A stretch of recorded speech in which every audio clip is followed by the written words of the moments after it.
ఈ ఉదయమున నీవు ఎవ్వరినీ కలుసుకొనక ముందు ప్రభువును కలుసుకో. నీవు ఎవ్వరినీ చూడకముందు ప్రభువును చూడు. నీవు ఎవ్వరితో మాట్లాడకముందు ప్రభువుతో మాట్లాడు. నీవు దేనిని వెదకకముందు ఆయన రాజ్యమును నీతిని వెదకు.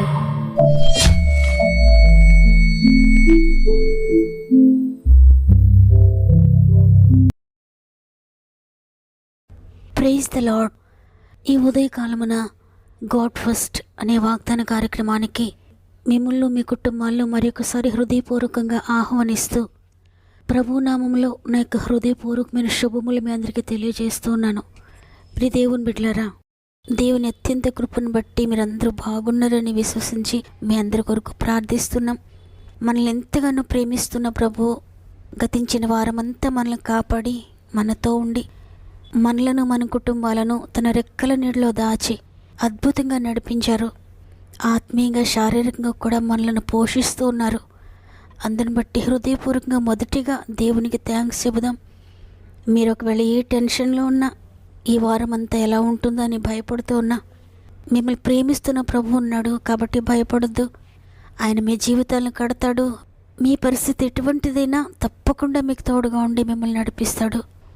మీ యొక్క ప్రతి ప్రార్థన అవసరతను కామెంట్స్ ద్వారా నాకు తెలియచేయండి. అనేక మంది తెలియజేస్తున్నారు. మీ స్థితిగతులను మార్చగలిగిన ప్రభు చేతులకు మిమ్మల్ని అందరిని అప్పగిస్తున్నాను. మీ అందరి కొరకు మేము ప్రార్థిస్తున్నాం. మీ జీవితాన్ని మార్చి దేవుని చేతులకు మీరు అప్పగించుకోండి. పట్టుదలతో ప్రార్థించండి. దేవుని పాదాలు పట్టుకోండి. ఆయన ఎంత మాత్రమూ మిమ్మల్ని త్రోసివేయడు. మీ ప్రతి ప్రార్థనకైనా జవాబిస్తాడు. దేవునికి మహిమ కలుగునుగాక. ఈ పునరుత్థాన దినమున దేవుడు మనతో మాట్లాడుతున్న, మనకు అనుగ్రహిస్తున్న శ్రేష్టమైన వాగ్దానం యెషయా 62:12. ఆశింప తగిన దానవనియు విసర్జింపబడని పట్టణమనియు నీకు పేరు కలుగును. ఆమేన్. ఈరోజు ఈ మాటలు వింటున్న ప్రియ సహోదరి, ప్రియ సహోదరుడా, మీ పేరేంటో నాకు తెలియదు, కానీ దేవుడు ఈరోజు మీ పేరును అనేక మందికి ఆశీర్వాద కారణంగా, అనేక మంది ఇష్టపడే పేరుగా మార్చబోతున్నానని వాగ్దానం చేస్తున్నారు. నీ జీవితంలో ఎవరు నిన్ను చేయి విడిచినా, ఎవరు నిన్ను కాదన్నా, ఎవరు నిన్ను కోరుకోకపోయినా, నిన్ను నేను కోరుకుంటున్నాను. నేను నిన్ను ఏర్పాటు చేసుకున్నాను. నిన్ను నేను ఎన్నుకున్నాను. నీవు నా సొత్తువి. కాబట్టి భయపడొద్దు. నేను నిన్ను నడిపిస్తాను. నీ ప్రతి పరిస్థితిని మారుస్తాను. ప్రస్తుత నీ పరిస్థితి విసర్జింపబడినట్లుగా ఉందేమో, నేను అసహించబడుతున్నాను, నేను ప్రేమను పొందుకోలేకపోతున్నాను అని అసహింపబడే పరిస్థితుల మధ్యలోనే ఉన్నావేమో. ఇంతగా ప్రేమించిన వారే నాకు దూరం అయిపోయారు, నేను ప్రేమించిన వారి ద్వారా నేను గాయాలు పొందుతున్నాను అని ఒకవేళ నువ్వు బాధపడుతున్నావేమో ప్రియ చెల్లి, బాధపడుతున్నారేమో ప్రియ తమ్ముడు. భయపడొద్దు, బాధపడొద్దు. నీకెదురవుతున్న చిన్న చిన్న నిందలకు, చిన్ని అవమానాలకు, చిన్ని కష్టానికో నిరుత్సాహపడద్దు. మనుషులు పెట్టు నిందలకు భయపడకండి. నీవు మనుషుల దృష్టిలో ఆశింప తగని వాడవైనా, ఆశింప తగని దానవైనా ఎంత మాత్రము కృంగిపోవద్దు. ఎందుకంటే ఈ లోకమంతా నిన్ను విసర్జించినా, ఈ లోకంలో ఎవ్వరికీ నువ్వు అక్కరలేకపోయినా దేవునికి నువ్వు కావాలి.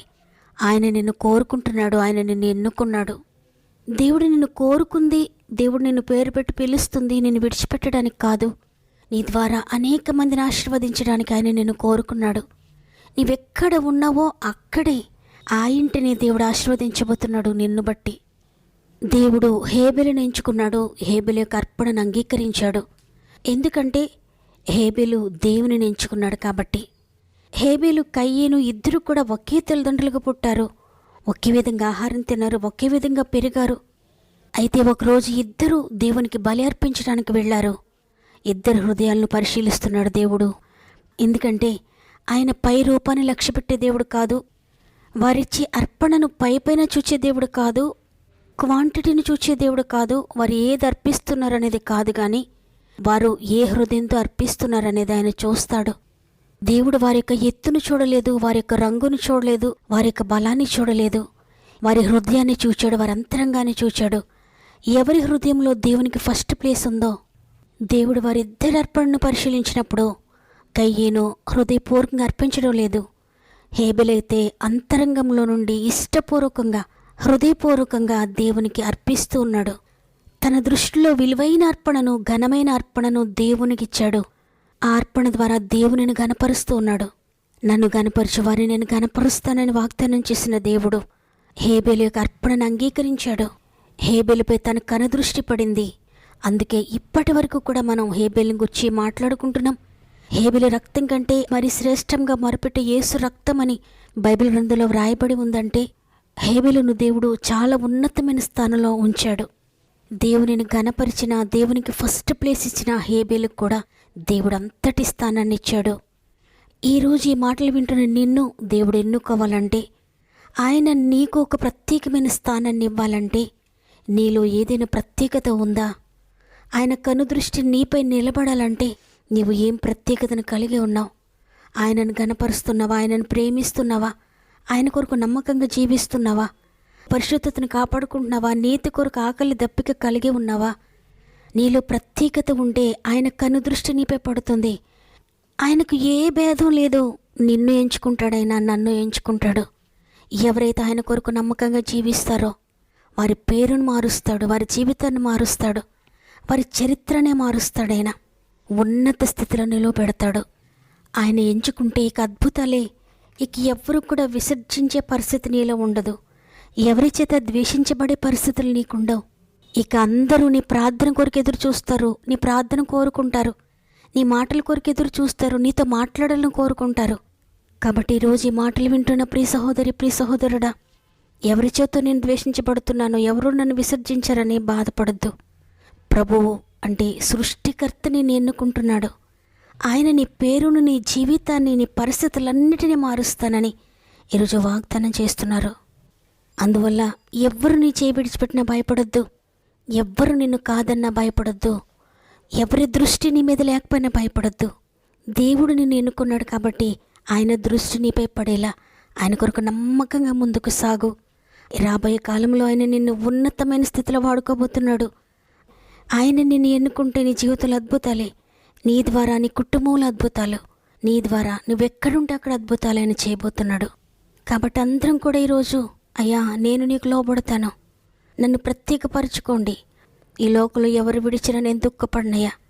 ఏమున్నా ఏమి లేకపోయినా, ఎవరున్నా ఎవరు లేకపోయినా మీరు నాకు తోడుంటే చాలని దేవుని సందులో మోకరిందాం, ఆయన సందులో ప్రార్థన చేద్దాం.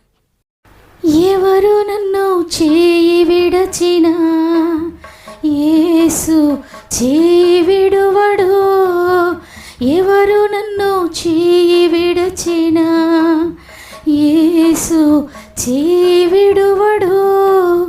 చేయి విడువడు, చేయి విడువడు, చేయి విడువడు.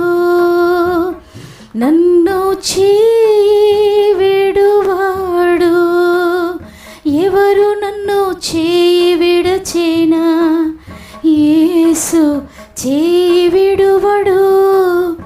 ఎవరు నన్ను చేయి విడచినా యేసు చేయి విడువడు. తల్లి ఆయనే, తండ్రి ఆయనే, తల్లి ఆయనే, తండ్రి ఆయనే. లాలించును, పాలించును, లాలించును, పాలించును.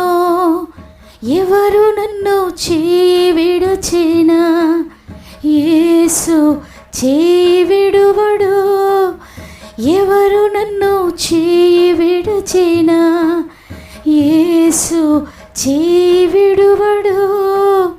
వేదన శ్రమలు ఉన్నప్పుడెల్లా, వేదన శ్రమలు ఉన్నప్పుడెల్లా వేడుకొందునే, కాపాడునే, వేడుకొందునే, కాపాడునే.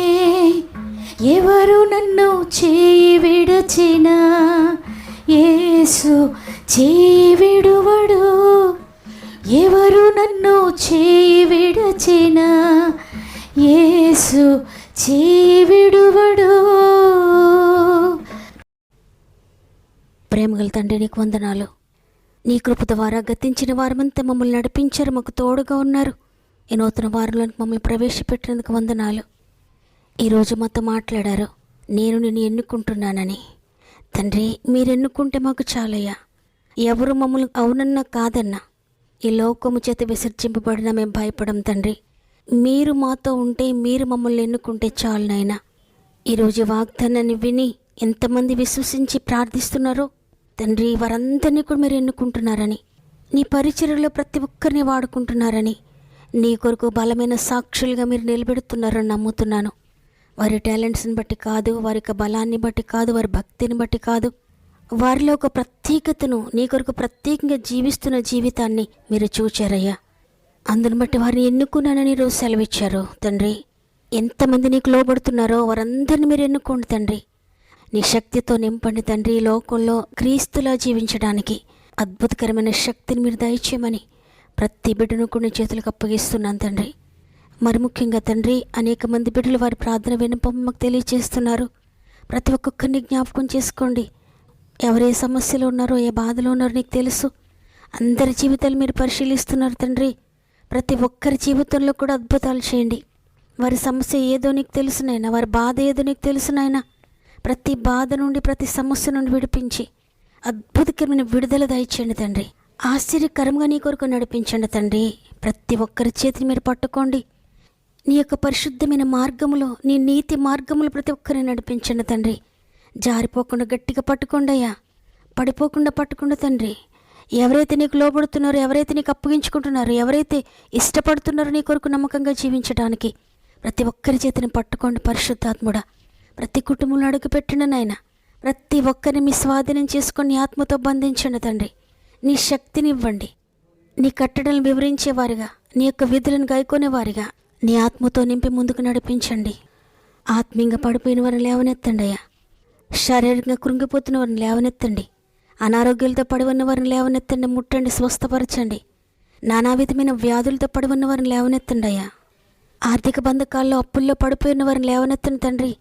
ధన విషయంలో ఎవరైతే మోసపోయి ఉన్నారో, ఇతరుల చేతిలో నష్టపోయి ఉన్నారో, ధనాన్ని పోగొట్టుకుని ఉన్నారో, లేక ఇండ్లను పోగొట్టుకున్నారో, స్థలాలను పోగొట్టుకున్నారో, సాక్ష్యాన్ని పోగొట్టుకున్నారో, పరిశుద్ధతను పోగొట్టుకున్నారో, శాంతిని, సమాధానాన్ని పోగొట్టుకున్నారో, ఎవరు ఏది పోగొట్టుకున్నారో నీకు తెలుసయ్యా. ఎవ్వరూ దేన్ని పోగొట్టుకోవడానికి వీల్లేదయ్యా. తిరిగి రెస్టోర్ చేయండి నాయనా. నీకు శక్తి ఉంది, నీకు అసాధ్యమైంది ఏదీ లేదయ్యా. ప్రతి జీవితాన్ని తిరిగి నిలబెట్టండి.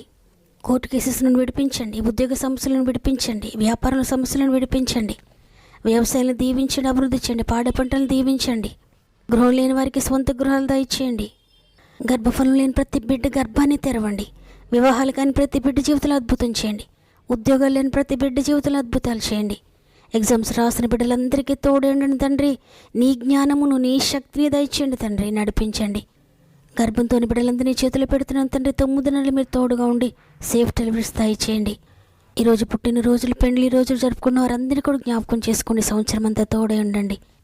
ఈ దినం ప్రారంభిస్తుండే ఈ రోజంతా మా ఆత్మీయ కుటుంబానికి తోడుగా ఉండి, వారు ఎక్కడికి వెళ్తున్నారో, ఏ పని కొరకు వెళ్తున్నారో, ఏ ప్రయాసపడుతున్నారో ప్రతి ప్రయాసను మీరు దీవించి ప్రతి స్థలంలో మీరు తోడుగా ఉండి నడిపిస్తారని యేసయ్య పరిశుద్ధమైన నామములు అడిగి వేడుకొంచున్నాను తండ్రి. ఆమెన్. ఈరోజు ఈ వాగ్దానాన్ని విన్న ప్రియ చెల్లి, ప్రియ తమ్ముడు, నేను విసర్జింపబడ్డాను, నేను త్రోసివేయబడ్డాను అనుకుంటున్నారా? ఎంతమాత్రం భయపడొద్దు. ఎవ్వరు త్రోసివేసినా దేవుడు నిన్ను ఎన్నుకుంటున్నాడు. ఆయన నేను కోరుకుంటున్నాడు. దేవుని కొరకు నీ జీవితాన్ని సమర్పించుకో. ఈ వాగ్దానం నా కొరకే అన్నవారు ఆమెనని హృదయపూర్వకంగా చెప్పండి. వాగ్దానాన్ని లైక్ చేయడం, షేర్ చేయడం మర్చిపోకండి. దేవుని చిత్తమైతే తిరిగి రేపు అందరం కలిసి ఆయనను స్తుతిద్దాం. అంతవరకు ప్రభు మీకు, మీ కుటుంబాలకు తోడు నడిపించునుగాక. God bless you.